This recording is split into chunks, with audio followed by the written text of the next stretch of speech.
Interruptions. I recall a quotation from Brendan Francis. Other people's interruptions of your work are relatively insignificant compared to the countless time you interrupt yourself. This is an interesting quotation. No? In my time management seminars, I asked the participants to list what are all the time management problems they have. One of the major things they say is interruptions, meetings, or telephone calls, or visitors. Yes, time should be conserved. I have been repeatedly saying that there is no such thing as time management. We are trying to manage the productivity of time. You need an uninterrupted period of time where you can focus your attention.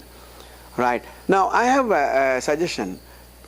I've been talking about my learning book, my mistakes book, carry a book, my interruptions book.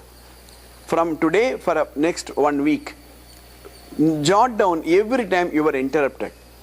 Right. For example, you had a telephone call, or somebody called you for a meeting, or some visitor came, right? And then analyze for a week.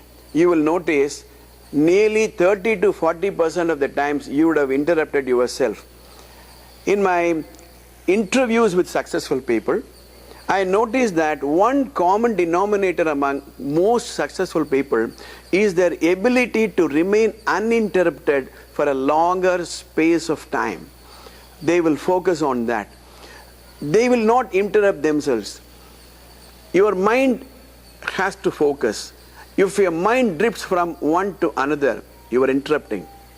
Sometimes your anger may interrupt, or you are so tempted to pick up the telephone, or you are so tempted to make a call, you are so tempted to send an SMS. Remove all this.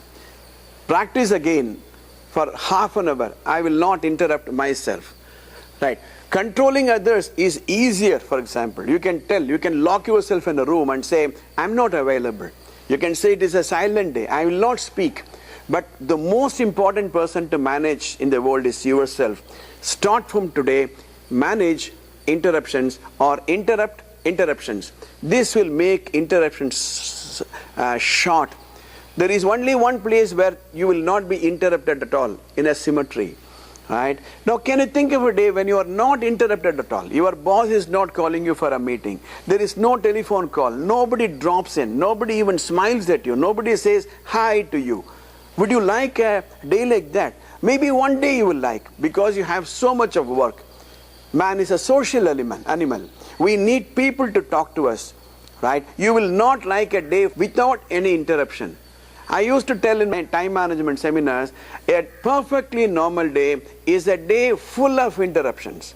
The successful person knows how to keep interruptions short. The not so successful person will focus only on interruption, and he will say, my day is disrupted, my day is fragmented. It is a practicable skill.